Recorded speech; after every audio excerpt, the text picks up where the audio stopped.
Hello guys, welcome back to the channel and welcome back to elite wrestling. तो guys आज की video AEW की काफी important video होने वाली है, क्योंकि आज इस वीडियो के अंदर हम करने वाले हैं कोलिजन शो का रिव्यू और जानेंगे कि फाइनली सीएम पंक को लेकर टोनी खान ने कौन सी बड़ी अनाउंसमेंट कर दी है। तो ये सब बातें जानने के लिए ये वीडियो एकदम आखिर तक जरूर देखना। और ऐसे ही AEW से रिलेटेड हर एक न्यूज, रूमर और अपडेट और AEW के हर एक शो का रिव्यू पाने के लिए हमारे चैनल को सब्सक्राइब करना मत भूलना। पर गाइज अब ज्यादा देर न लगाते हुए चलिए ये वीडियो शुरू करते हैं और करते हैं इस वीक हुए कोलिजन शो का रिव्यू और जानते हैं कि इस वीक के कोलिजन शो पर क्या हुआ। तो गाइज सरप्राइजिंगली इस वीक के कोलिजन शो की शुरुआत ऑल आउट पे-पर-व्यू के लिए एक मैच के कॉन्ट्रैक्ट साइनिंग से हुई, जहां पर हमें टोनी शिवानी रिंग के अंदर खड़े होकर रिकी स्टार्क्स को कॉल आउट करते हुए दिखाई दिए। जिसके बाद रिकी स्टार्क्स भी यहाँ पर आ गए और यहाँ पर रिकी स्टार्क्स ने रिकी स्टीमबोट को ऑल आउट पे-पर-व्यू पर एक मैच के लिए चैलेंज किया था, तो उसी की कॉन्ट्रैक्ट साइनिंग होनी थी। और यहाँ पर बात करते हुए रिकी स्टार्क्स ने कहा कि रिकी स्टार्क्स जब कभी अपने लाइफ के अंदर कुछ कमाने के लिए गए हैं तो उनके नसीब की तरफ से उनके लाइफ पर एक मोटा सा पत्थर फेंक दिया गया, जिससे कि रिकी स्टार्क्स का चल रहा पूरा का पूरा प्लान हर बार फेल हो जाता है। और यही पत्थर कुछ वीक्स पहले रिकी स्टीमबोट बने थे, क्योंकि उनकी वजह से Ricky Starks real world champion नहीं बन पाए थे। इसीलिए यहाँ पर रिकी स्टार्क्स रिकी स्टीमबोट को सबक सिखाना चाहते हैं, क्योंकि स्टीमबोट की वजह से ही रिकी स्टार्क्स ऑल इन पे-पर-व्यू पर परफॉर्म नहीं कर पाए हैं। इसलिए रिकी स्टीमबोट जल्द से जल्द यहाँ पर आ जाए, जिससे कि स्टार्क्स ये कॉन्ट्रैक्ट साइन कर यहाँ पर मैच ऑफिशियल कर सके। जो बातें यहाँ पर रिकी स्टार्क्स ने कही और ये प्रोमो भी एक डिसेंट प्रोमो था। पर इसके बाद यहाँ पर रिकी द ड्रैगन स्टीमबोट आ गए और यहाँ पर आकर बात करते हुए रिकी स्टीमबोट ने कहा कि Ricky Starks Ricky the dragon steamboat खिलाफ मैच चाहते हैं और ड्रैगन कभी भी फाइट से दूर नहीं भागता। इसीलिए वो यहाँ पर एक कॉन्ट्रैक्ट लेकर आए हैं, जहाँ पर लिखा है Ricky Starks versus the dragon. और रिकी स्टार्क्स ने कॉन्ट्रैक्ट ऑफिशियली साइन कर लिया। और रिकी स्टार्क्स के कॉन्ट्रैक्ट साइन करते ही रिकी स्टीमबोट ने रिवील किया कि यहाँ पर ड्रैगन का नाम रिकी द ड्रैगन स्टीमबोट नहीं, बल्कि द अमेरिकन ड्रैगन ब्रायन डेनियल्सन है। और स्टीमबोट की बात कहते ही सरप्राइजिंगली यहाँ पर ब्रायन डेनियल्सन आ गए, जहाँ पर लग रहा है कि शायद ब्रायन डेनियल्सन की इंजुरी पूरी तरीके से ठीक हो चुकी है। और ब्रायन डेनियल्सन ने यहाँ पर आकर रिकी स्टार्क्स का कॉन्ट्रैक्ट ऑफिशियली साइन कर लिया, जहाँ पर रिकी स्टार्क्स पहले तो ब्रायन के खिलाफ मैच नहीं रसल करना चाहते थे, लेकिन उन्हें खुद की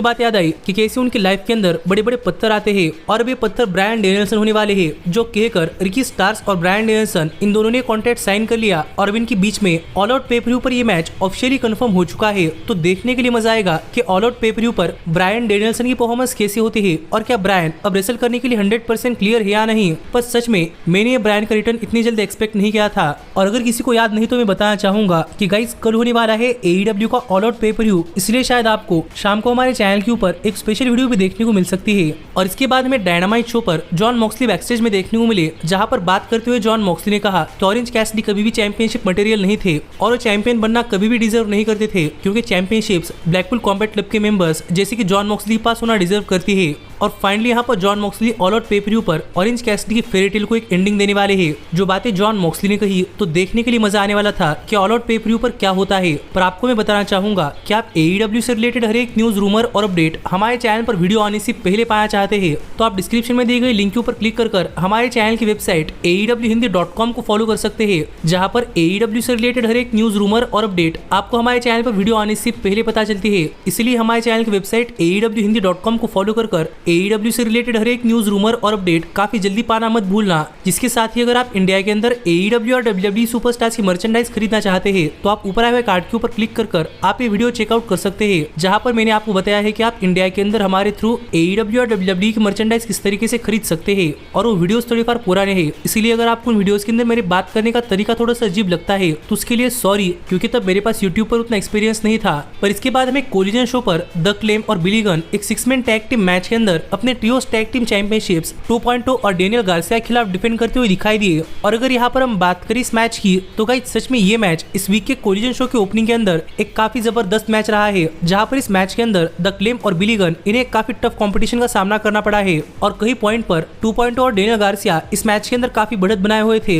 लेकिन इस सब के बाद फाइनली इस मैच के आखिर में मैट मनार्ड पर अपना फिनिशर फेमस लगाकर और आखिरकार माइक ड्रॉप लगाकर द क्लेम ने उन्हें यहाँ पर पिन कर दिया और ये मैच जीतकर द क्लेम स्टिल है AEW world ट्रियोस tag team champions. जो मैच उनके लिए काफी बढ़िया मैच रहा, तो देखना पड़ेगा कि उनके नेक्स्ट चैलेंजर कौन होते हैं। पर इसके बाद हमें कोलिजन शो पर डार्क ऑर्डर का एक बैकस्टेज सेगमेंट देखने को मिला, जहां पर बात करते हुए डार्क ऑर्डर ने कहा कि शायद किसी को नहीं पता तो सबको बताना चाहते हैं कि डार्क ऑर्डर के एलेक्स रेनल्स ये एक्चुअल में MJF के ट्रेनर थे और एलेक्स रेनल्स ने MJF को ट्रेन किया है और आज MJF वर्ल्ड चैंपियन है, जबकि एलेक्स रेनल्स AEW के शोज पर आने के लिए स्ट्रगल कर रहे हैं। इसीलिए फाइनली एलेक्स रेनल्स और डार्क ऑर्डर MJF से अपना बदला लेने वाले हैं और आखिरकार चैंपियनशिप पिक्चर पिक्चर के अंदर आने वाले हैं। जो बात यहाँ पर डार्क ऑर्डर ने कही तो देखना पड़ेगा कि क्या डार्क ऑर्डर MJF और एडम कोल को ROH world tag team championships के लिए हरा पाते हैं या नहीं। लेकिन इसके बाद हमें कोलिजन शो पर रिकी स्टार्स का एक बैकस्टेज सेगमेंट देखने को मिला, जहां पर टोनी शिवानी रिकी स्टार्स और ब्रायन डेनियल्सन के मैच के बारे में स्टार्स से बातें कर रहे थे। लेकिन यहीं पर बात करते हुए स्टार्स ने कहा कि स्टार्स अब उस पोजीशन पर आकर खड़े हो चुके हैं जहां से वो पीछे नहीं मुड़ सकते और अब आगे ब्रायन के साथ जो कुछ होगा ये सब ब्रायन ने अपने आप के ऊपर ले लिया है। जो बात यहाँ पर की स्टार्स ने कही तो देखना पड़ेगा कि स्टार्स आगे चलते हुए क्या करते हैं। पर इसके बाद हमें कोलिजन शो पर निक वेन और कमांडर मिलकर एक टैग टीम मैच के अंदर ऑजी ओपन को फेस करते हुए दिखाई दिए। और गाइस हमने इस वीक के कोलिजन शो पर देखा था कि निक वेन और अरेजिडेल वाइकिंगो इनके टीम ने रैम्पेज शो पर काफी जबरदस्त परफॉर्म किया था। पर एक नाइट बाद ही यहाँ पर कोलिजन शो पर निक वेन और कमांडर ऑजी ओपन के सामने कुछ भी नहीं कर पा रहे थे। और गाइस इस मैच के अंदर ऑजी ओपन ने निक वेन और कमांडर पर काफी तगड़ा अटैक कर दिया और शुरुआत से लेकर आखिर तक इस मैच के अंदर डोमिनेट कर निक वेन पर अपना फिनिशर लगाकर ऑजी ओपन ने अपने टीम के लिए ये मैच जीत लिया है। जिससे हम समझ सकते हैं कि शायद निक वेन कल दुखी थे, क्योंकि इस वीक AEW के ऑफिशियल रेसलर के सामने निक वेन कुछ नहीं कर पाया। और यहीं पर निक वेन का ये मैच खत्म होने के बाद निक वेन से बातें करते हुए टोनी शिवानी ने निक वेन से पूछा कि निक वेन यहाँ पर कुछ कहना चाहते हैं। और यहीं पर बात करते हुए निक वेन ने कहा कि निक वेन हारे हैं, इसलिए निक वेन अपसेट नहीं है, बल्कि निक वेन इस चीज से अपसेट है कि डार्बी एलन ने AR फॉक्स को माफ कर दिया, जबकि AR फॉक्स ने निक वेन को काफी बुरी तरीके से इंजोर्ड कर दिया था। और निक वेन की ये बातें सुनते ही यहाँ पर डार्बी एलन आ गए और यहाँ पर निक वेन को एक्सप्लेन करते हुए डार्बी एलन ने बताया कि डार्बी एलन ने AR फॉक्स को क्यों माफ कर दिया है। और डार्बी ने रिवील किया कि डार्बी एलन और निक वेन के फादर यानी कि बड़ी वेन के बीच में थोड़ी बार आर्गुमेंट हुई थी और उसको लेकर डार्बी एलन काफी गुस्सा थे और डार्बी ने उन्हें कभी माफ नहीं किया। और ऐसे में बड़ी वेन पास आउट हो गए, जिससे कि डार्बी एलन बड़ी वेन को मुंह के सामने कभी माफ नहीं कर पाए। और ये बड़ा रिग्रेट डार्बी एलन के मन के अंदर है और डार्बी एलन नहीं चाहते है कि ऐसा रिग्रेट उनके मंदिर फिर एक बार किसी की तरफ रहे, इसलिए डार्बी एलन ने AR फॉक्स को माफ कर दिया है। जो बात यहाँ पर डार्बी एलन कर ही रहे थे, कितने में यहाँ पर क्रिश्चियन केज आ गए और डार्बी एलन और निक वेन से बात करते हुए क्रिश्चियन केज ने कहा कि क्रिश्चियन केज को पता चल चुका है कि निक वेन के फादर नहीं है, पर क्रिश्चियन केज जानना चाहते हैं कि निक वेन की मदर क्या करती है। जो बातें कहकर क्रिश्चियन केज ने यहाँ पर निक वेन को थोड़ा बार गुस्सा दिलाया। पर आखिरकार बात करते हुए क्रिश्चियन केज ने कहा कि कुछ भी हो जाए, ऑल आउट पे-पर-व्यू के बाद स्टील TNT चैंपियन रहने वाले हैं क्रिश्चियन केज और लुचासोरस, तो देखना पड़ेगा कि ऑल आउट पे-पर-व्यू के बाद क्या होता है और यहाँ पर कोई टाइटल चेंज होता है या नहीं। पर इसके बाद हमें कोलिजन शो पर ब्लैकपूल कॉम्बैट क्लब का एक बैकस्टेज सेगमेंट देखने को मिला, जहाँ पर हमें दिखाया गया कि डायनामाइट शो पर यूथा का मैच हारने के बाद बैकस्टेज में खड़े रहकर बात करते हुए क्लूडियो कह रहे थे कि यूथा पर एडी किंगस्टन कितना भी अटैक कर ले, यूथा खड़े होते हैं। जो कहकर क्लूडियो ने यूथा पर 2-3 बार अटैक भी कर दिया और यूथा खड़े हो रहे थे और क्लूडियो ने बात करते हुए अपना प्रोमो कट किया। और क्लूडियो ने कहा कि ब्लैकपूल कॉम्बैट क्लब का मतलब ही यही है कि किसी भी सिचुएशन में वो खड़े होकर आगे चैंपियनशिप जीतने के लिए बढ़ते हैं और एडी के पास ऐसी स्पिरिट नहीं है, इसलिए एडी किंगस्टन कभी भी क्लूडियो को नहीं हरा पाएंगे। जो बातें क्लूडियो ने कही तो देखने के लिए मजा आने वाला था कि ऑल आउट पे-पर-व्यू के अंदर क्या होता है। लेकिन यहीं पर बात करते हुए एडी ने भी कहा कि एडी ये सब चीजें सिंपल रखना चाहते हैं कि क्लूडियो और यूथा एक काफी बड़े स्कमबैग है और एडी किंगस्टन मर भी क्यों ना जाए, लेकिन एडी किंगस्टन क्लूडियो से अपना बदला लेने वाले हैं। जो बातें एडी ने कही और यहाँ पर शिबाटा ने भी कहा कि शिबाटा इस चीज के अंदर एडी किंगस्टन का साथ देने वाले हैं, तो देखने के लिए मजा आएगा कि इनके टैग टीम मैच के अंदर क्या होता है। पर इसके बाद हमें फिर एक बार लेक्सी बैकस्टेज में द आउटकास्ट का इंटरव्यू लेते हुए दिखाई दी और यहाँ पर सिर्फ सरया और रूबी सोहो थी और लेक्सी यहाँ पर टोनी स्टॉर्म के बारे में सवाल पूछती। इससे पहले ही सरया ने कहा कि यहाँ पर जो है उनके बारे में बात करो और कहकर यहाँ पर सरया ने कहा कि सरया अभी विमेंस चैंपियन बनी है और वो काफी कॉन्फिडेंट है कि ऑल आउट पे-पर-व्यू के अंदर रूबी सोहो बन जाएंगे नई TBS विमेंस चैंपियन, जिस पर भी रूबी सोहो ने कहा कि वो चैंपियनशिप जीतने के लिए काफी एक्साइटेड है। पर फिर एक बार यहाँ पर जब लेक्सी टोनी स्टॉर्म के बारे में सवाल कर रही थी तो द आउटकास्ट यहाँ चला गया, तो देखना पड़ेगा कि क्या द आउटकास्ट टोनी स्टॉर्म को इग्नोर कर रहा है या नहीं, क्योंकि सच में स्टोरी देखने के लिए काफी मजा आ रहा है। लेकिन इसके बाद में कोलिजन शो पर टोनी शिवानी आते हुए दिखाई दिए और यहाँ पर टोनी शिवानी ने फॉर्मर बास्केटबॉल प्लेयर यानी कि डेनिस रोडमैन को बुला लिया, जिसके बाद डेनिस रोडमैन यहाँ पर आ गए और यहाँ पर आकर डेनिस रोडमैन अपने होम टाउन क्राउड यानी कि शिकागो के क्राउड को कुछ कहते। इससे पहले यहाँ पर जेफ जेरेट, जे लिथल, सतनाम सिंह और संजय दत्त आ गए और यहाँ पर आकर डेनिस रोडमैन से बात करते हुए जेफ जेरेट ने कहा कि इन सबके बीच में काफी सारी चीजें कॉमन है, जैसे कि Satnam Singh farmer NBA player है, जे लिथल और डेनिस रोडमैन अपने करियर के पहले से ही चैंपियंस है और जेफ जेरेट और डेनिस रोडमैन इससे पहले एक टैग टीम के अंदर भी रह चुके हैं, इसलिए वो यहाँ पर जानना चाहते थे कि क्या डेनिस रोडमैन फिर एक बार जेफ जेरेट को ज्वाइन करेंगे या नहीं। पर यहीं पर बात करते हुए डेनिस रोडमैन ने कहा कि वो यहाँ पर सिर्फ अपने होम टाउन फैंस को देखने के लिए आए हैं और ज्यादा कुछ करने के लिए नहीं। और ये बातें सुनते ही यहाँ पर जेफ जेरेट ने पूरा का पूरा रिंग खाली करने के लिए कहा, जहाँ पर जेफ जेरेट डेनिस रोडमैन खिलाफ जाने वाले थे, पर संजय दत्त यहाँ पर डेनिस रोडमैन खिलाफ जाना चाहते थे, इसलिए वो रिंग के अंदर खड़े रहे और डेनिस रोडमैन ने संजय दत्त को धक्का दे दिया, जहाँ पर जेफ जेरेट और उनके पार्टनर्स रिंग के अंदर आकर डेनिस रोडमैन पर अटैक करना चाहते थे। लेकिन इतने में यहाँ पर द क्लेम आ गई और यहाँ पर जेफ जेरेट और उनकी टीम से बात करते हुए द क्लेम ने एक मैच चैलेंज थ्रो किया, लेकिन बिली गन ने ने कहा कि बिलीगन एक नाइट में 2 बार असल नहीं करने वाले, तो क्यों ना इनके बीच में एक 6 man tag team match all out पे पर हो जाए, जहां पर वो अपने world ट्रियोस tag team championship defend करेंगे। तो देखने के लिए मजा आएगा कि जब ट्रियोस टैग टीम चैंपियनशिप्स के लिए जे लीथल, जेफ जेरेट और सतनाम सिंह द क्लेम और बिलीगन के खिलाफ जाते हैं, तो ये मैच कितना जबरदस्त होता है। पर इसके बाद में कोलिजन शो पर Shane Taylor versus Samoa Joe इस मैच के लिए एक हाइप वीडियो देखने को मिला, और यहाँ पर बात करते हुए समोआ जो ने कहा कि शेन टेलर समोआ जो के लेगेसी के ऊपर खड़े रहकर चैंपियन बन रहे थे, लेकिन समोआ जो ने अपनी चैंपियनशिप वापस ली है और इसके बाद शेन टेलर कभी चैंपियन नहीं बन पाएंगे। जो बातें समोआ जो ने कही, तो देखने के लिए मजा आने वाला था कि इनके साथ आगे क्या होता है। पर इसके बाद में कोलिजन शो पर द आउटकास्ट का एक 6 वुमेन टैग टीम मैच देखने को मिला, जहां पर टोनी स्टॉर्म आखिरी पॉइंट पर इस मैच के लिए आ गई, और यहाँ पर इनके अपोनेंट्स ब्रिट बेकर, क्रिस स्टैटलैंडर और हिकारू शिडा थे। और अगर यहाँ पर हम बात करें इस मैच की, तो गाइस फिर एक बार इस मैच के अंदर सभी फीमेल स्टार्स की परफॉर्मेंस काफी जबरदस्त थी, और इस मैच के अंदर स्टोरी भी काफी जबरदस्त चल रही थी, जहां पर टोनी स्टॉर्म ये प्रूव करना चाहती थी कि वो भी आउटकास्ट के साथ है, इसलिए वो इस मैच के अंदर जो चाहे वो कर रही थी। और हिकारू शिडा और ब्रिट बेकर के भी इस मैच के अंदर काफी बढ़िया परफॉर्मेंस रही, और किसी पॉइंट पर ये दोनों सुपरस्टार्स फिर एक बार एक दूसरे पर एक्सीडेंटली अटैक करने से बचे।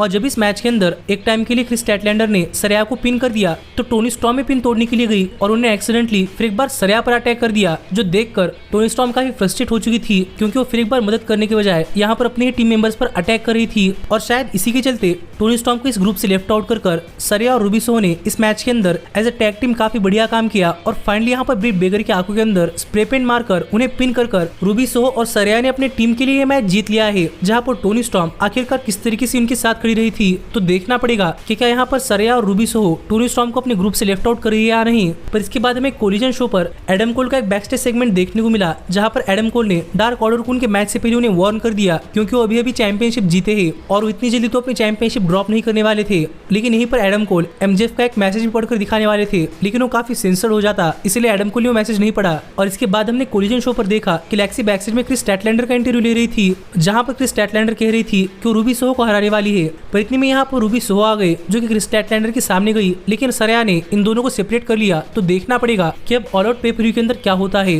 पर इसके बाद में कोलिजन शो पर पावर ऑफ सॉब्स आते हुए दिखाई दिए, जहाँ पर उनका एक 1-on-1 मैच होना था, और अपनी इस 1-on-1 मैच को एक स्क्वॉश मैच के अंदर कन्वर्ट कर पावर ऑफ सॉब्स ने अपने अपोनेंट पर एक फिनिशर लगाकर उन्हें यहाँ पर पिन कर दिया। पर हॉब्स के मैच जीतते ही यहाँ पर मीरो आ गए, और यहाँ पर हॉब्स और मीरो इनके बीच में काफी बड़ा ब्रॉल शुरू हुआ, जहाँ पर काफी बढ़िया बैक एंड फोर्थ एक्शन भी चला। पर आखिरकार पावर ऑफ हॉब्स यहाँ से भाग गए। तो देखने के लिए मजा आएगा कि आगे हॉब्स और मीरो के बीच में क्या क्या होता है। पर इसके बाद हमें कोलिजन शो पर Kenny Omega versus Konosuke Takeshita match के लिए एक हाइप वीडियो देखने को मिला, जिसके बाद हमें कैसिडी का भी एक बैकस्टेज सेगमेंट देखने को मिला। और यहाँ पर बात करते हुए ऑरेंज कैसिडी ने कहा कि जॉन मॉक्सली एक बात समझ ले कि ऑरेंज कैसिडी के साथ जॉन मॉक्सली जो चाहे वो कर ले, लेकिन ऑरेंज कैसिडी अपनी इंटरनेशनल चैंपियनशिप नहीं गवाएंगे। तो देखने के लिए मजा आने वाला था कि क्या कैसिडी मॉक्सली के सामने अपनी चैंपियनशिप रिटेन कर पाते हैं या नहीं। पर इस सब के बाद फाइनली यहाँ पर टाइम हो चुका था कोलिजन शो के मेन इवेंट का, जहाँ पर एफटीआर के डैक्स हारूड जे व्हाइट को फेस कर रहे थे। और अगर यहाँ पर हम बात करें इस मैच की, तो गाइस फिर एक बार कोलिजन शो के मेन इवेंट के अंदर डैक्स हारूड और जे व्हाइट इनके बीच में ये मैच एक काफी जबरदस्त मैच रहा है। और फिर एक बार इन दोनों सुपरस्टार्स ने इस मैच के अंदर अपनी 100% परफॉर्मेंस दी है, जहाँ पर क्राउड भी दिस इज ऑसम और फाइट फॉरएवर के चैंट्स कर रहा था। और ये मैच भी एक फेयर एंड स्क्वायर मैच चला, जहाँ पर सरप्राइजिंगली इस मैच के आखिर में जे व्हाइट ने यहाँ पर डैक्स हारूड पर अपना फिनिशर लगाकर उन्हें पिन कर ये मैच जीत लिया है। पर ये मैच खत्म होने के बाद यहाँ पर बुलेट क्लब गोल्ड यहाँ पर एफटीआर पर अटैक करने लगा, जो देखकर यहाँ पर एफटीआर को बचाने के लिए यंग बक्स आ गए, और बक्स को देखकर बुलेट क्लब गोल्ड यहाँ से भाग गया। और एफटीआर को बचाने के बाद इस बार बक्स ने एफटीआर को हैंडशेक ऑफर किया, पर एफटीआर यहाँ पर हैंडशेक किए बगैर यहाँ चले गए। और ऐसे ही इस वीक का कोलिजन शो ऑफिशियल चला गया, जो शो मुझे तो काफी पसंद आया है, और आप मुझे कमेंट कर बताइए कि शो पर आपका क्या कहना है। पर गाइज इसके साथ ही कोलिजन शो पर एक काफी बड़ी चीज हुई है, क्योंकि यहाँ पर टोनी खान ने कोलिजन शो की शुरुआत में ही एक काफी बड़ी अनाउंसमेंट करते हुए अनाउंस किया कि टोनी खान ने सीएम पंक का एईडब्ल्यू के साथ कॉन्ट्रैक्ट ऑफिशियली टर्मिनेट कर दिया है, और अब सीएम पंक एईडब्ल्यू कंपनी के साथ काम नहीं करने वाले, जो टोनी खान की तरफ से एक काफी बड़ी अनाउंसमेंट थी। और इसके बारे में हम आने वाले वीडियोस के अंदर और डिटेल में बात करेंगे, और वो वीडियो आप मिस नहीं करना चाहते तो हमारे चैनल को सब्सक्राइब कर नोटिफिकेशन बेल ऑल पर सेट करना मत भूलना। पर तब तक stay healthy, stay happy and keep watching elite wrestling. Hey, did you like that video? Click the screen for more. And where do you think you're going? Check out our official merchandise page and to support the entire cast. And thanks so much for being the elite. The elite, the elite. What, Nick, you're not going to sing it all with me this time?